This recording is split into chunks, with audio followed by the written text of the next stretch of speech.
This Torah class is brought to you by TorahAnytime.com. Bruchim Habayim. Welcome everyone. Thank you for joining us today. I would like to share with you a number of thoughts on 5 comments of the Baal Haturim on Parshas Shemos.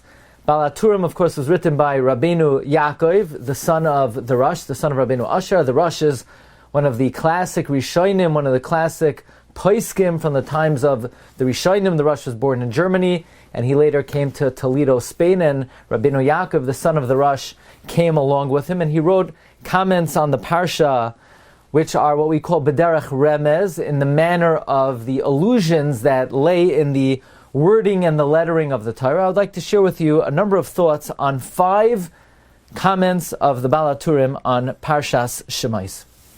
It's interesting. A contractor once came to Rabbi Yitzchak Zilberstein. Rabbi Yitzchak Zilberstein, the son-in-law of Rabbi Yashiv, and he's the author of many, many very interesting Sfarim, whether it's Aleinu Shabeach, Tuvcha Yabiu, Seiroscha Shashuai, and so forth. And the contractor had the following unusual question. Contractor said, I'm building a shul, and I know that halacha mandates that a shul, or at least recommends that a shul have a certain amount of windows, that a shul should have 12 windows. But I want to know, is there any halachic recommendation or suggestion how many supporting beams a shul should have?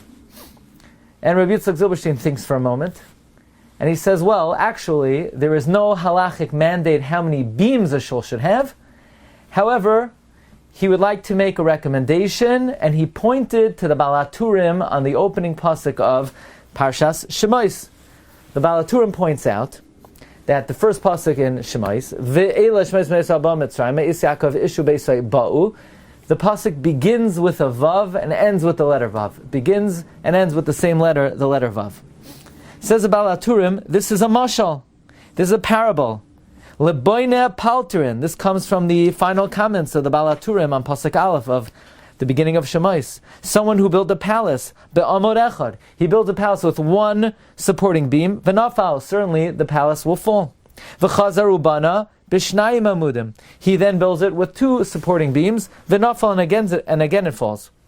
B'shloisha amudim. He builds it with 3 beams. V'nafal, and it falls again. So this contractor realizes that 1, 2, and 3 beams is not sufficient support to hold up a palace. So what does he do? He builds it with 12 amudim, and then it stands. Ma asa banoi biyud beis amudim v'yamad. So too says the Baal Haturim. God is trying to build the great palace, the edifice of Klal Yisrael. Avraham, Yitzchak. Avraham is 1 beam, but that beam could not hold up the Jewish people. As Yishmael came out of Avraham, Yishmael is considered refuse, psoiles. Yitzchak cannot be the only or even the second supporting beam of Klal Yisrael and support Klal Yisrael, Avraham and Yitzchak, because from Yitzchak also came out psoiles, namely Esav. Yaakov, again a 3rd beam, would not suffice to support the Jewish people until Yaakov created 12 children, 12 tribes who formulated the 12 pillars of the Jewish people, and that held up the Jewish people. It says about Kach Avraham Yitzchak Yatsa Mehem Soilas. From Avraham Yitzchak came refuse. Ad Shnayim Asar Shvatim. Until we had the 12 tribes, Shlo Hayibem Soilas, that had no refuse at all. The 12 tribes are a reference to the fact that Yaakov Avinu's progeny, Mitasa Shlema, his offspring were complete. Says the Baal Haturim, this is the deeper meaning of the phrase Vavei ha'amudim, the Vavim, the 2 Vavs that support the Jewish people, namely the 12 tribes. Shehim Amudei Olam, quoting the Medrash Rabbah, the 12 tribes support the world. Therefore, says Rabbi Yitzchak Zilberstein, even though there is no halachic imperative that a shul have a certain number of supporting beams, nevertheless, based on this Baal Haturim, that the Jewish people are built on Vavei Ha'amudim, the 12 tribes, which are alluded to in the opening pasuk of Parshas Shemos, that begins with a Vav and ends with a Vav. So therefore, says Rabbi Yitzchak Zilberstein, the shul, at least it's a recommended, if possible, it should have 12 supporting beams. And the hashkafa behind this, the philosophy behind this, is that if you have a kehillah, if you have a tzibur, if everyone is, so to speak, the same type, then the congregation doesn't have real flavor. It's not a multifaceted congregation. But Yaakov Avinu was able to build the Jewish people on 12 Shvatim. Each one had their unique personality, unique talents, and so to speak, like in a orchestra, in a symphony, if everyone's playing the same instrument, the music sounds bland. But if everyone's playing a different instrument, provided everyone's playing the same song and playing to the same beat, then the music is that much more rich and pleasing to the ear. So to the Jewish people, the Rebbeinu Shalom doesn't expect everyone to be identical, but when the Jewish people are built on 12 tribes, where everyone has their unique talents, and yet we come together for the same common purpose, that is what is the foundation of the Jewish people, indicated by the opening Vav of Ve'ela Shemos and the way the pasuk ends, Bo'u, ending in a Vav as well. Okay, we move on to our second offering. The Baal Haturim says, Shemos B'nei Yisrael Haba'im. Here the Baal Haturim utilizes the procedure, or the remez called Rashi Tevois. Shemos B'nei Yisrael Haba'im stands for Shivya, that when Klal Yisrael were in Mitzrayim, we were like a woman in captivity. This is reminiscent to me of another Baal Haturim in Parshas Yisro, in Perek Yotes Pasuk Aleph, where the pasuk says, B'chodesh hashlishi b'tzeis b'nei Yisrael me'eretz Mitzrayim b'chodesh hazeh b'yoyim hazeh bo'u midbar Sinai. Then the third month, God offered the Torah to the Jewish people. God gave us the Torah, the Rebbeinu Shalom gave us the Torah in the third month, namely in the month of Sivan. It says about Haturim, why did God specifically give us the Torah in the month of Sivan in the third month? It says about Haturim, this is a remez to the teaching of the Gemara in Yevamos that if you marry a shvuya, a woman who is in captivity, says the Gemara in Yevamos on Daf Lamed Hey, that you have to wait 3 months for Havchana to be able to determine who in fact will be the father if this woman has a child. We wait 3 months because if you wait any less, maybe she was pregnant from a previous relation, and we're not going to know who the father is. So too, Klal Yisrael in Egypt, we were in captivity. God, by redeeming us and giving us the Torah, was, so to speak, marrying us, and we'll discuss this further when we get to Parshas Yisro. But the fact that we are deemed a woman in captivity, this is alluded to in the opening of this Parsha, Shemos B'nei Yisrael Haba'im, Shivya, we are in captivity. Now the Baal Haturim takes this further. Because even though we were in captivity, even though we were Shivya, Shemos, we still maintained our Jewish names. This is a remnant to the teaching of Pirkei Rabbi Lezer in Parak Memches, that for 3 reasons Klal Yisrael merited to be redeemed from Egypt, and one of them was we did not change our names, Shaloi Shinu Es Shemoisam. So even though Shemos B'nei Yisrael, we were Shivya, still Shemos, still we maintained our Jewish names. But the Baal Haturim takes it even further.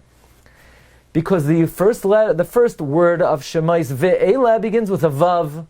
Vav is Moisif al Inyan Rishon. It connects you to the previous mentioned pasuk, which is the last pasuk of Sefer Bereshis, which says, Vayamos Yosef b'Mitzrayim b'mea b'esar shanim, that Yosef died in Mitzrayim. What's the connection between Yosef's death in Egypt and the fact that even though we were in captivity in Egypt, we maintained our Jewish names? Says the Baal Haturim, that even though we were in captivity, we still maintained our Jewish names. And who told us to keep our Jewish names? Yosef.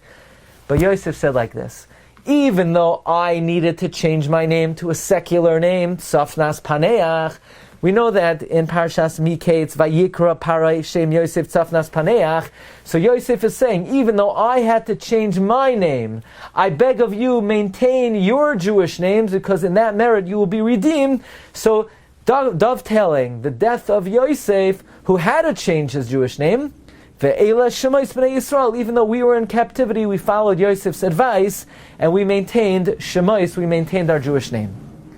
However, I would like to just add that based on an amazing observation of the Sefer Ben La'ashri, of the Tzaddik of Ranana, this observation of the Baal Haturim is even more beautiful.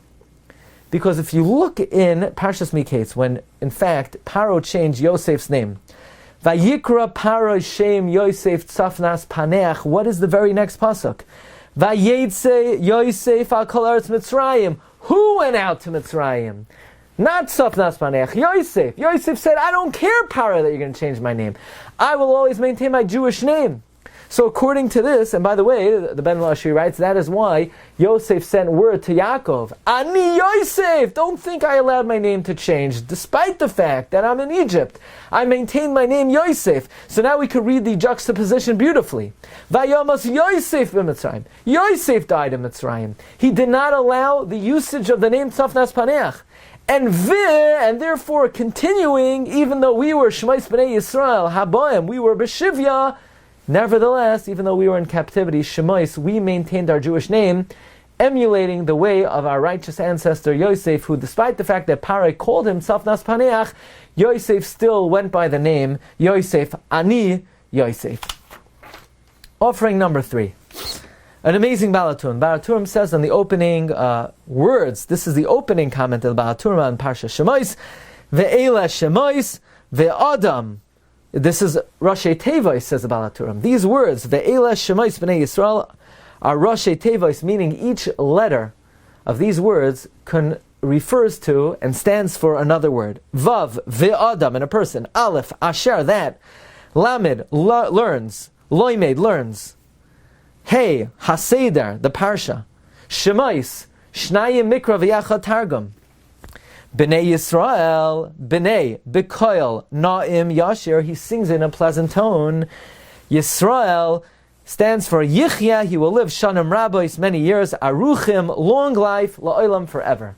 In other words, Baal HaTurim is referencing the Gemara in Brachas Chesam and Beis, La'olam Yashlim Adam Parsha Yosef and Matzibor, that a person should always try to complete the Parsha together with the Tzibor, Shnai Mikra Ve'echad Targum, that anyone who does so, Ma'richin Lo Yamav U'Shnaisav, they will lengthen his days and years. By the way, this remez is also quoted by the Levush with a little bit of a twist, where the Levush writes in Siman, in the halachos of Shnayim Mikra, Be'echad Targum, in Siman Reish Pehei, the Levush says that Ve'ela Shemos B'nai Yisrael stands for V'chayiv Adam Likrois HaParsha Shnayim Mikra Ve'echad Targum, and says the Levush, this is an obligation on every single Jew. Now the obvious question is, I could understand if there would be a remez to the obligation to read the Parsha Shnayim Mikra Ve'echad Targum in the beginning of Bereshis. After all, that's when the mitzvah starts. But why, once we're in Sefer Shemos, all of a sudden we have a remez to a mitzvah that began a few months ago? Why would the remez be here in the beginning of Sefer Shemos? So the Chida and the Chomes Anach asks this question, and he gives an answer al pi Kabbalah. But in the Sefer Gamani Oidcha, he brings that the fact that the remez to the mitzvah of Shnai Mikra Ve'echad Targum appears in Sefer Shemos may be an allusion to the psak of Rav Chaim Kanievsky. Because someone once asked Reb Chaim Kanievsky, we know there's a mitzvah to finish all the Parshios with the Tzibor, to complete from Bereshis till the end of Zois HaBracha. Well, they asked Reb Chaim, what if somebody fell behind? And they're so behind, they'll never catch up.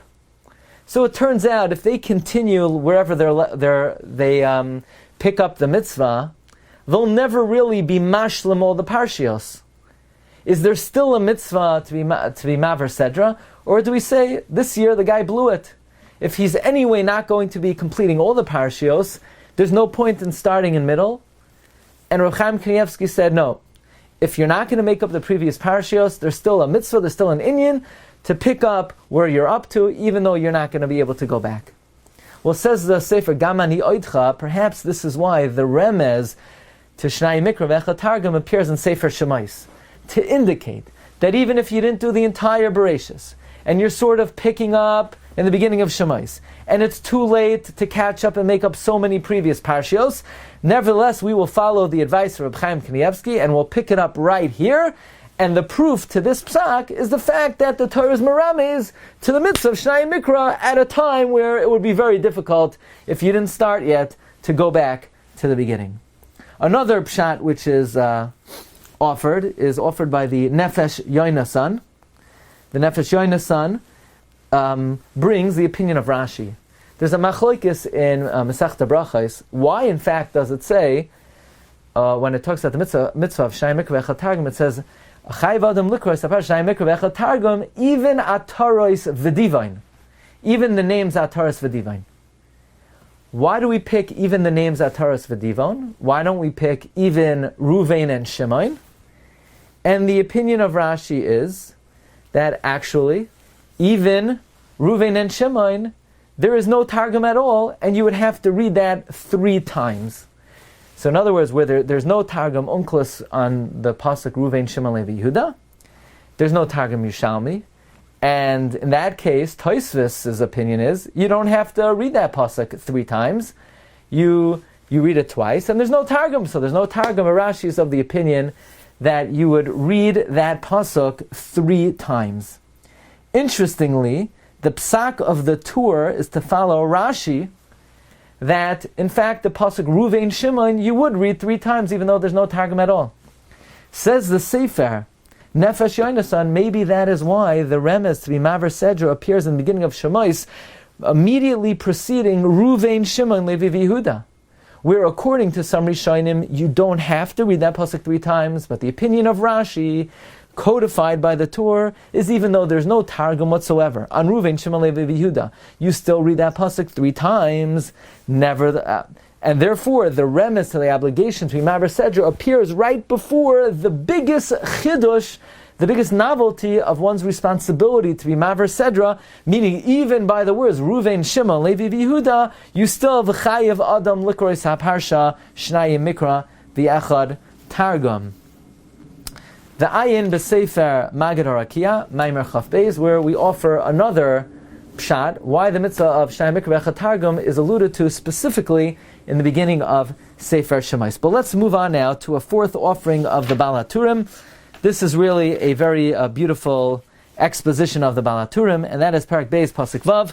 V'atiftach, she opens up the basket, v'tireu asayelet, she sees the kid, v'hinei na'ar boicha, and behold, a child is crying. Vatachmal olav, she has mercy on the child. After all, who can have mercy on a crying child? Vatomer, she says, miyaldei ha'ivrim zeh, this must be a Jewish child. Comes the Baal Haturim, and the Baal Haturim seems to be bothered by, is this child a yeled, a young boy, or a nar, or almost a teenager, or a boy who is not of age yet? But why describe him as a yeled, but early in the pasuk describe him as a nar? So the Baal Haturim says that v'hinei nar boicha is not referring to Moshe Rabbeinu. It's not that Basia heard Moshe crying and that's why she had mercy on him. The nar refers to, says the Baal Haturim, Zeh Aaron. This refers to Aaron, who is crying over the fate of his brother. In fact, says the Baal Haturim, nar boicha is Gematria Zeh Aaron HaKohen. Well, according to this, the pasuk reads as follows. She opens up the basket. She sees a yeled. The yeled was Moshe. V'hinei nar boicha. And this child's brother, the nar, Aaron, was crying. And Basia then says, there is no way that this is a Gentile child. Because if his brother is feeling so acutely the pain of his sibling, this must be a Jewish child. Because Basia recognized that only among the Jewish people could they have the empathy and the sensitivity that a young sibling, Aaron HaKohen at the time was only 3 years old. How could he have the capacity and the sensitivity for his little baby? It must be a Jewish child. Vatomer, she said, miyaldei ha'ivrim zeh. This must be a Jewish child. Now, Aaron HaKohen was 3 years old. The Pirkei Rebbe Elazar brings, the Medrash Tanchuma brings, that Aaron HaKohen already was a Navi for 80 years from the time he was 3 years old in Egypt. That means when Moshe Rabbeinu had his prophecy, Aaron HaKohen, according to the Medrash Tanchuma, already prophesied in Egypt 80 years earlier. Now, we don't know what Aaron HaKohen's merit was, that he was Zoicha to prophecy 80 years before Moshe. But says the Sefer Raptuni Batapuchim of Reb Shlomo Arieli, it's very likely that it was in the merit that Aaron HaKohen had such sensitivity and empathy for his brother, that at this moment he was propelled to greatness and he already started prophesying in the land of Egypt. And finally, the 5th offering of the Baal Haturim for today, Parak Beis Pasuk Aleph, Vayelech Ish mi Beis Levi. And a man went from the house of Levi. We know this was Amram. He married Yocheved, and from him came the Redeemer of the Jewish people. Well, it says the Baal Haturim, the Masoretic note on this words is that there is one other instance in the Tanakh where it says Vayelech Ish, and that is Vayelech Ish mi Beis Lechem Yehuda, and a man went from Beis Lechem Yehuda, and says about Haturim, these two goings of a man have a striking similarity, namely, just like here, Vayelech Ish mi Beis Levi, Amram went, and this produced the Redeemer of the Jewish people. So too in Megillas Rus, Elimelech went. He went to the land of Moav, and through that going, that ultimately brought the redemption of the Jewish people. So, as Moshe Rabbeinu was the Goyal Harishain, it has a connection to the going of Elimelech, which ultimately brought about the Gula Ha'achroina of Ben David, and we hope that we should be zoicha that by learning these parshios, which discusses the original redemption of the Jewish people, we have a tradition that this is the paradigm for the future redemption. May we merit to see the redemption speedily in our days. Wishing everyone a wonderful Shabbos. You've just experienced another Torah class brought to you by TorahAnytime.com.